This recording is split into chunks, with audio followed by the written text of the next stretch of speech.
Subscribe to our YouTube channel now and make sure you never miss another upload. Kati nyamira programs zaffe zonna z'osubiddwa ku YouTube channel yaffe eya CBS FM UG. Ring the bell and never miss another video. Twagatteko ku channel yaffe eya CBS FM UG ng'onyiga kadaawo oba YouTube bell button osobola okufuna okumanyisibwa ku buli program gye tukuweereza. Leave a like now. Teweerabira YouTube channel yaffe CBS FM UG. Subscribe and leave a like. Tulonda abaka ba parliament nga ba constituencies nga bwe kikolebwa mu nkola ya Westminster system mu Bungereza oba parliamentary system. Naye ate ne tumala ne tulonda president butereevu nga bw'alondebwa mu presidential system nga bw'ogiraba mu America. Kati Bangladesh bo bayina nkola ya Westminster system oba parliamentary system. Mulonda ababaka ekibiina oba omukago gw'ebibiina abasinziza abaka abangi be bakola government.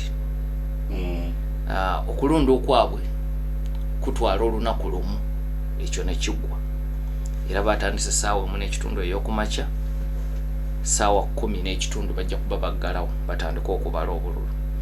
Ebifo ebironderwa 2,42,761 mu districts 64 zikola eggwanga erya Bangladesh. Abalonzi abali ku nkala z'abalonzi bali obukadde 127. Bano be baali bawezezza emyaka 18 nga 31 Oktoba omwaka oguwedde we baggalirawo nti kati bano be bagenda okwenyigira mu kulonda kuno okubindabinda. Omulundi ogusookedde ddala Bangladesh ekkiriza ne bannansi baayo abali wabweru okulonda nga bakozesa posita. Era abeewandiisizza okuganyulwa mu nteekateeka eyo bawera miliyoni 15. Bali mawanga ag'enjawulo e Buwarabu n'awalala bagenda okuba ekyeyo kati bakkiriziddwa okwetaba mu kulonda kuno. Ne ku lukalu lwa Bulaaya eyo bangi nnyo. Omwaka oguwedde bwe nali eyo mu Buyonaani tulina ebifo bye twalambula mu nkambi z'ababundabunda nga Ababangladeshi be bamu ku bali eyo mu nkambi z'ababundabunda banoonya bubudamu. So kati abo bonna bakkiriziddwa okuba akalulu nga bakozesa posto. Oyinza okwebuuza miliyoni esoba mu 120 nga balonze abantu benkana bati. Bangladesh erina abantu abasoba miliyoni 17. Amawanga gayina abantu bangi so nga ate ensi ntono. Uganda kumpi egikubyamu emirundi 2 mu bugazi. Naye bw'otunuulira maama waayo Buyindi ne Pakistan omuwendo gw'abantu be balina n'olwekyo teweewuunya. Jjajja waayo ye Buyindi, maama waayo n'abeera Pakistan. Gonna bw'ogeetegereza kukuba edda zonna yali nseemu Buyindi. Pakistan neva ku Buyindi nga bagenda ofuna obwetwaze 71 ate ne Bangladesh neva ku Pakistan. So abantu abo bajjumbize mu nsonga z'okuzaala. So abantu olwaleero balonda ababaka 300 newankubadde parliament etuulamu ababaka 305. So wano kye batufaananya ababaka 300 buli omu akiikirira constituency. Tebalonda kibiina kya byabufuzi. Olonda candidate akwata kaadi naye eddembe ly'omulonzi okulonda candidate yennyini. Kati 50 abasigaddewo ebifo ebyo by'abakyala naye bigabanyizibwa okusinziira ku babaka be wafunye ku bali 3 abayingira obutereevu. Kati akakiiko k'ebyokulonda kakwata ekkalaamu ne kabala nti ekibiina kino kyafunye abaka bameka n'olwekyo ku bana abakyala 5 mufunako bwe bati ku nkomerero. Nti ku babaka bwe bati ekibiina kye byafunye then omuwendo gw'ababaka abakyala gwe guno. So somu. Okay. Kakati mwene muddayo ku lukalala lwammwe olw'ababaka abakyala kakiiko ne kalondako. Bwe mma mufunyeko ebifo 3 nga batwalako abasatu nga bagatta kube mwawangudde obutereevu. So mu nkola nga parliamentary system bweba asinzizza ababaka n'afuna ababaka abessalira abasoba mu masekkati g'abano. Kati kino babalira ku 3. Ku 3 awezezza ababaka 151 yakola gavumenti. Kuba kitegeeza era ne bwe banaagenda eri ku 5 yajja okusinga okufunako. Ekyokulabirako nti ekibiina ekifunye ababaka 6 kiweebwayo n'ebifo 10 ku by'abakazi 5 so enkola bwetyo bweri so ku bifo 15 mu kimu ku bisatu oba omaze okukola gavumenti bw'otabiweza naye nga gw'osinziza abaka abangi era oweebwa omukisa ogusooka okukola omukago okukola gavumenti so enkola yaabwe nga bw'ogibuuziza bwetyo bwefaanana. Tukubire ku ttooki ku bibiina eby'enkizo mu kulonda kuno ate no kiyinza n'okutwaliramu abantu sekinu n'abakutte bendera kuba nabo bakulu nti ekibiina kyekivuganya neera kiba kitegeezezza abantu nti singa tufuna ebifo ebisinga obungi mpiga yagenda okubeera Ssaabaminisita. So nja kutandika n'ekibiina ekya Bangladesh Nationalist Party. Kibiina ekyo nakyogeddeko nti mu kulonda okuwedde tekyetabaamu Sheikh Hasina kwe yategeka okwa 2024 kuba kyalabanga tikikola makulu. Ku mulundi guno kikomyewo era opinion polls ziraga nti bayina enkizo ku balala bawezayo ebitundu nga 3 ku buli 10.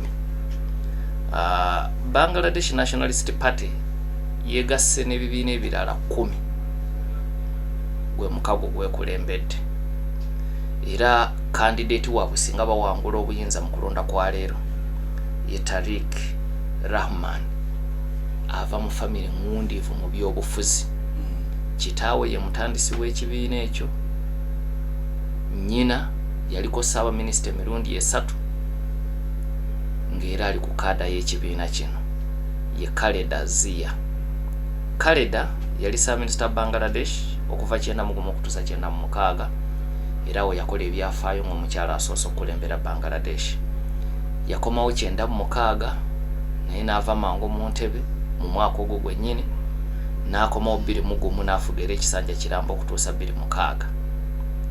Y'omu ku bakyala abasinga okuba abagundiivu mu byobufuzi ku ssemazinga wa Asia. Omukyala ono omuteekamu luse lw'aba Benazir Bhutto, Sheikh Hasina yennyini kati ye yaddukidde ebuyindi kyekiti mu omuteeka ku ssemazinga wa Asia.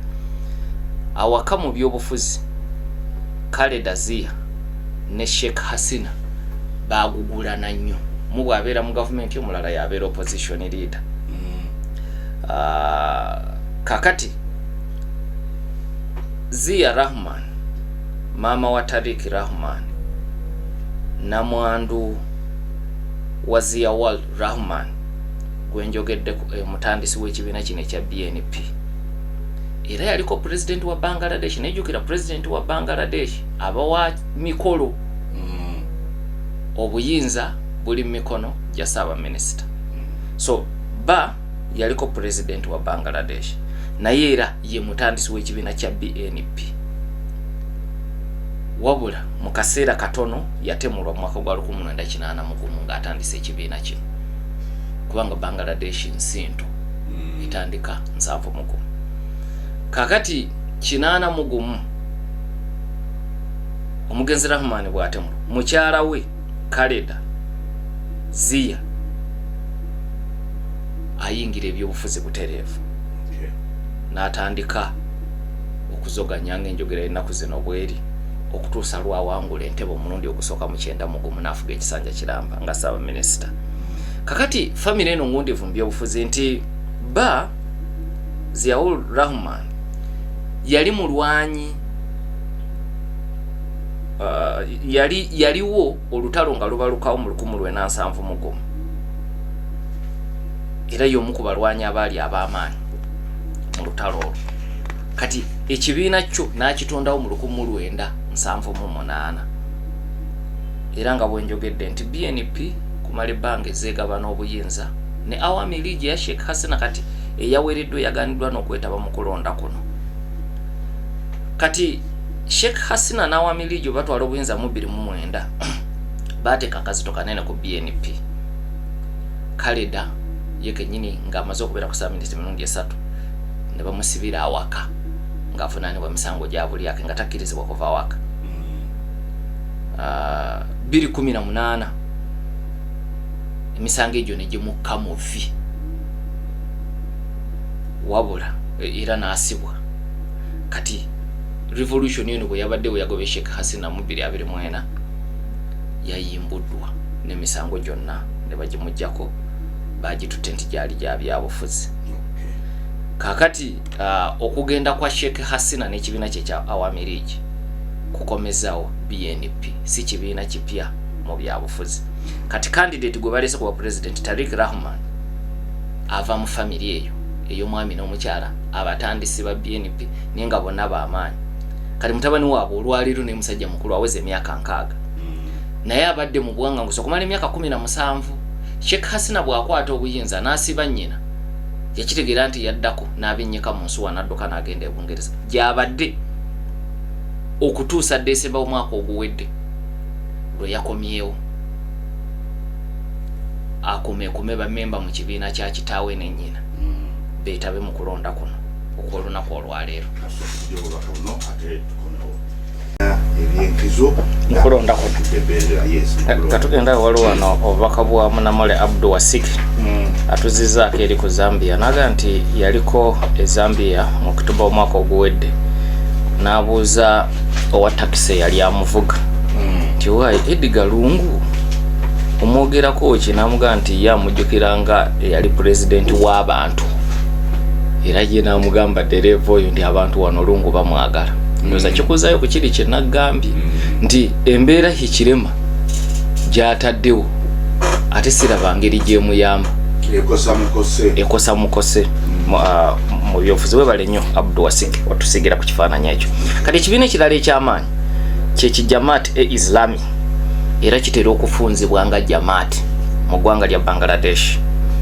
Ekibiina kino nakyo kikulembedde omukago gwa 2011 ne mu bibiina ebyo ekimu ku bibiina ebitunuuliddwa ennyo ng'ogyeko yo Jamaat kye National Citizen Party NCP, kibiina kipya ky'abavubuka bajenizi abagoba Sheikh Hasina mu 2024.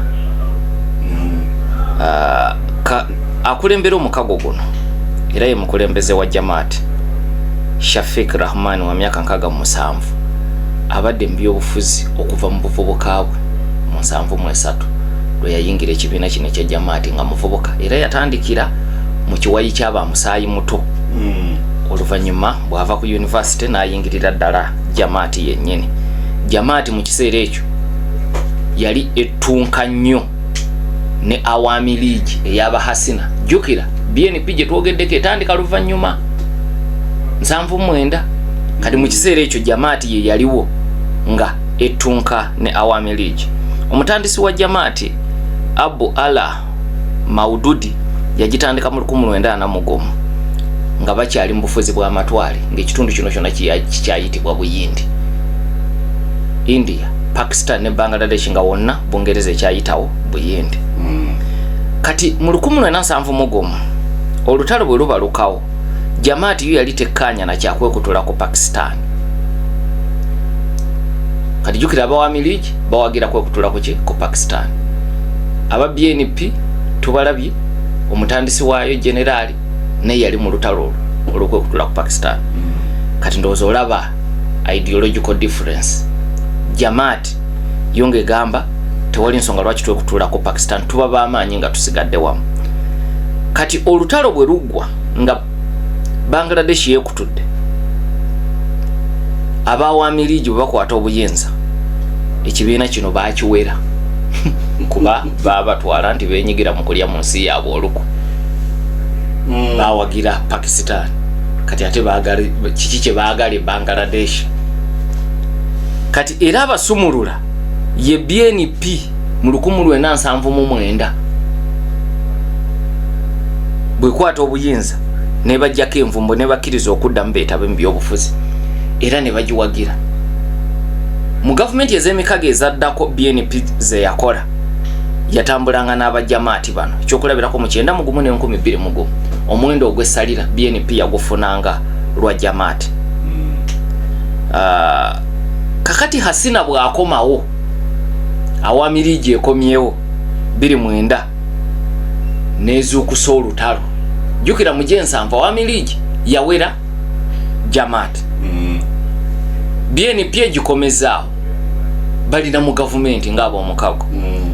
2009 Awami League bw'ekomawo Hasina naddamu okugula olutalo olw'amaanyi ku Jamaati era abakulembeze baayo 5 yabawanika kalabba olw'okuwakanya olutalo lw'ameenunula mu 7 mugo wakati wa 2009 ne 2040 yawanika kalabba abamu ku bakulembeze mu kibiina kino nenga abavunaana misango gya 7 mugo mu 2013 ne babagaana n'okwetaba mu kulonda ab'ekibiina kino kati okuva olwo badde tebeetaba mu kulonda yo BNP ng'ekkirizibwa nina okulonda okusembyeyo neekuzira okwa 2024 kati gavumenti ya Hasina bwegobeddwa mu Juni w'omwaka oguwedde kooti ensukulu yakkiriza ekibiina kino ekya Jamaati okukomawo era nekyewandiisa nekiyingira olwokaano kwe kukiraba olwaleero nga kisitudde enkundi naye ekikulu ky'olina okwetegereza wano atuwuliriza nkugambye nti bulijjo eyalinga munywanyi waabwe ye BNP yabajjako envumbo mu 79 91 ne 21 ne bakola ne gavumenti eyawamu ku mulundi guno basazeewo okuvuganya nga bali ku lwabwe era kati embiranyi eri wakati w'omukago ogwa BNP gulimu ebibiina ebirala 10 n'omukago ogwa Jamaati mwekulemberedde ebibiina ebirala 11 ampuliriza Jamaati nayo esazeewo okwekyusa omukulembeze gwerina olwaleero ayawukana ku bakama be beyasikira nti yagezaako okubeera moderate jukira batandikira mu kuwakanya lutalo lwakwekutula ku Pakistan ekirala ng'ekibiina kino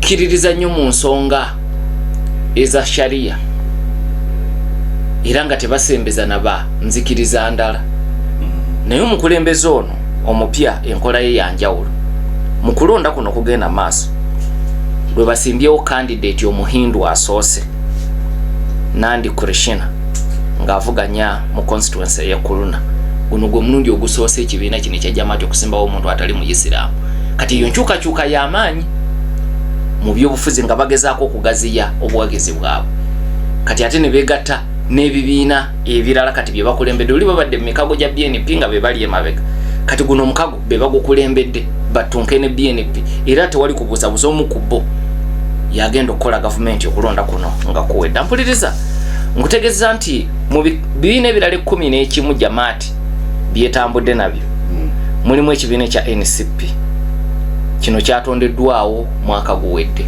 nga gutandika mwezi gwa 2025 omukulembeze waakyo Nahid Islam wa myaka 27 kyekyabajenizi era kyekibiina ekitunuuliddwa ennyo mu Jamaati muno nti kinaafuna ebifo bimeka era ebifo ebyo bibawa bifo ki mu gavumenti singa bafuze nene bwe bitaba mu gavumenti enkola ya Westminster system eri bweti obeera ne gavumenti naye n'obeera ne shadow cabinet ne bakwata kyakubiri ng'omukago era ensi etunudde okulaba mu shadow cabinet bifo ki Nahid Islam ne banne ab'NCP bye bafuna naye nga ekyo nakyo kijja kusinziira ku buwagizi bwe bafunye kubanga abantu bayinza okuba babawagira mu kwegugunga naye nga ate tebabeesiga kubakwasa buyinza ekyo kisoboka twakirabye Venezuela America yawagira ab'oludda oluvuganya naye ate gavumenti bwe bajjeeko Maduro ate obuyinza ate bawadde ba opposition yadde balwandizi baddembe ly'abuntu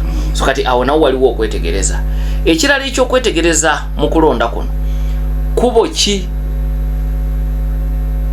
Bangladesh lyegenda okukwata mu nkolagana yaayo ne Pakistan ne gwanga erya Buyindi jukira Buyindi yebudamiza Sheikh Hasina kakati BNP yesuubiza okolagana ne Buyindi titegirinaako mutawaana ensonga za Sheikh Hasina zijja kwogerwako ku mutendera mulala ne tezigenda kusalawo nkolagana ya Buyindi ne Bangladesh naye bana aba Jamaati bo bagamba ensonga eyo nkulu jukira wakati wa 2009 ne 2024 oyina abakulembeze 5 abawanikibwa Kalabu nga ne babavunaana misango gya 7 gavumenti ya Sheikh Hasina. Era muno mu Jamaati mu Mukago mwena n'ekibiina kya NCP ekyabavuka bajenzi abeeyiwa ku nguudo ne basuula Sheikh Hasina. N'olwekyo bo bakambwe nnyo eri Sheikh Hasina n'omuntu yenna oba ensi yonna ebabudamya. Era bo bagamba si beetegefu kwanguyira nkolagana na Buyindi, bajja kukolagana ne Pakistan kubanga jjukira ne mu 7 Jamaati yo yali ebuuza lwaki twekutula ku Pakistan. So baga nti mfo kyokudda ku bya Buyindi bajja kwanguwa okunyweza enkolagana ne Pakistan, baagala okunyweza enkolagana ne ggwanga erya Turkey, baagala okunyweza enkolagana ne ggwanga erya China. So emikago gino ebiri awangula ku bo asalawo kinene ku nkolagana ya Buyindi ne Bangladesh mu kisanja kino ekiddako. Kati waliwo n'ebibiina ebirala ebitonotono ekyokulabirako ebitalina mukago mu byagenze. Olina ekibiina ki Islami Andolan Bangladesh kino okumala ebbanga ddene kibadde kitera okubeera mu mukago ne Jamaati ne mu kulonda kuno kyagambye nti tugenda kutambula fekka. Olinawo n'ekibiina ki Jatiya Party kino kibadde kitera okubeera mu mukago na Awami League, kati jjukira teriiwo yawerebwa. Kati ku luno nabo bazze mu kulonda kuno ku lwabwe era basuubira okufuna obuwagizi mu bitundu Awami League gye baddetera okujja abawagizi. Awangalisa abasajja. Subscribe to our YouTube channel now and make sure you never miss another upload. Kati nyumira programs zaffe zonna z'osubiddwa ku YouTube channel yaffe eya CBS FM UG. Ring the bell and never miss another video. Twagatteko ku channel yaffe eya CBS FM UG ng'onyiga kadawo oba YouTube bell button osobola okufuna okumanyisibwa ku buli program gye tukuweereza. Leave a like now. Teweerabira YouTube channel yaffe CBS FM UG. Subscribe and leave a like.